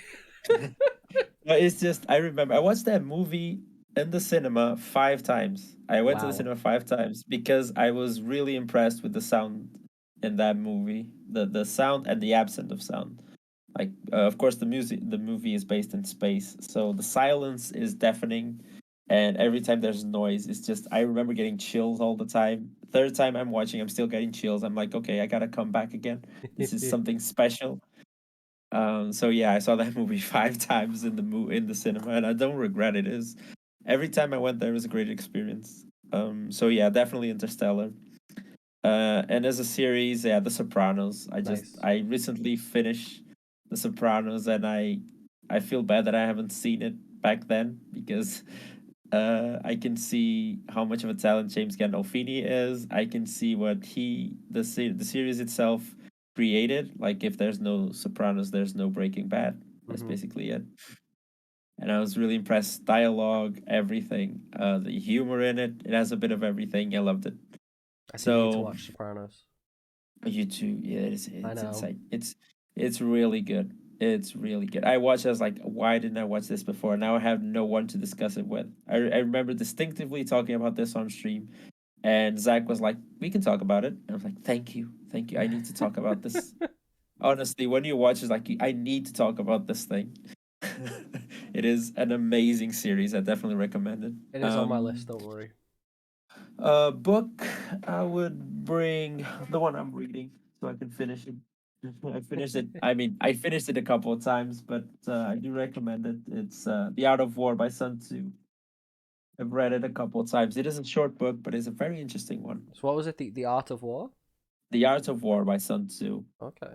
It's basically a book about the this general, very old general in the like I don't know, maybe before Christ or after. I don't remember exactly, but they basically uh, took his war strategies and put it in a book. And once you read it, you realize that they can basically be used for your day to day um, work and how to deal with people, how to deal with conflict, how to one up your enemies, all that stuff. It is honestly, I've read it. I think I finished it like twice. I'm going on a third time. I'm about half, Nice. and every time I read it, I realize something new and something that I can use for work or for dealing with. It is scary how good of an interpretation and how good it can be used in non-war stuff. So I guess let's just leave. Uh, so Album. I I mean, said, so it oh, for the sake of music. Okay, the list, well, the video game is Metal Gear Solid, right? Yeah. of course. I'll Yeah, get. I'll of throw course. in special missions for free, so you're not bored. Can I take Metal Gear Solid 3 as well? Well, I'll tell you what. I'll give you the Legacy Collection because that technically includes everything. So we'll give you that. Okay, I'm good. I'm good then. I don't need the rest. The But yeah, the book would be Art of War by Sun Tzu. album. The album. So the album is hard to choose. The big one I see like people kind of turning over in their mind is a greatest hits album or like a singular album. That's the big decision people seem to make. hmm, yeah, I wouldn't take the greatest hits. I'll tell you that. Oh, okay. All right. No, to me, it's just two very big bands that I listen to a lot. That I have some reason connect with is the Foo Fighters and the Arctic Monkeys. Very different bands. Very different. The style of music is very different, but I guess I would have to say Echoes, Silence, Patient, and Grace by the Foo Fighters would be the album. If I'm going Arctic Monkeys, his favorite worst nightmare. Okay. But yeah, I would take the Foos. Okay. Sorry, Alex. I know you're British. I know you're proud of your music, but yeah, I'd have to take the Foos, the Foo Fighters. Yeah, definitely. I mean, that's fair enough. So I mean, look, this is one of those we've literally chatted for hours upon hours, and I'm very conscious and very grateful of your time. The last question I have to ask for you is, do you have any questions for me? I've been asked my like desert island kind of things Mhm. a couple times already, but is there anything else that you'd like to ask me? Oh, loads. How much time do you I usually limit it to have? one question. One question. Okay. So I would throw one of your questions right back at you, but would be with if you had like all the resources, you know where I'm going with this. All the resources, what would you do? Well, I mean, What would you be your second uh idea, your second big plan? What would you so like put honestly, your like money on? so research wise, I've said like I would do research on Celeste. I would just get people to play it, and I would longitudinally like over a long period of time, chart their Hmm. experience with it, because it's every track is a banger. The story is about mental health. The game is amazing. It's wonderful, and I would want to give Matt Makes Games all the money because it deserves it. Um, I've said It, that before though, so I think, but like honestly, like I think if I just like had like this, if I could just start like a business, I think taking like a leaf from your idea, I think I would like to start something very akin to. I feel really cheesy, kind of like saying this already, but like Safe in Our World is a charity that I'm privileged to say I'm a champion for. mhm, Mental health charity that works around the gaming spaces. Um, take this, do amazing things in their US base, but like kind of like really, I would like to take like Blind Psyche, like in and turn that into a business, a team of like mhm, psychologists and developers. Not like commercial to make money, but I would have like a great emphasis on like an inclusion and diversity policy. I would mhm, want to hire people who were disabled. I would want to hire people from underrepresented communities that maybe struggle to get jobs elsewhere. And because I've got unlimited resources, I can pay all these people wages, and I can make sure we have therapists on staff, and mhm, all the wonderful things, and produce great content that is pro mental health. And allow people that can't afford mental health care to come in and visit, clinicians for free, but still pay them a great wage, and like just having that like just a one-stop shop, like in every city there's like a Blind Psyche that you can go to, and that you know what I mean, like that kind of like Yeah, definitely. mental health resources for all if I had infinite money. That's a very no, that's a very noble cause. Now I feel bad that I said a football a football team. It's meant to be lighthearted. No, but I like your idea. Maybe I should invest in you. That's It sounds like really cheesy to be like, I take no, this no, UK because I like swoon over no, like the no, not staff at there, all. but It doesn't sound cheesy at all. It sounds like the sort of thing you'd do.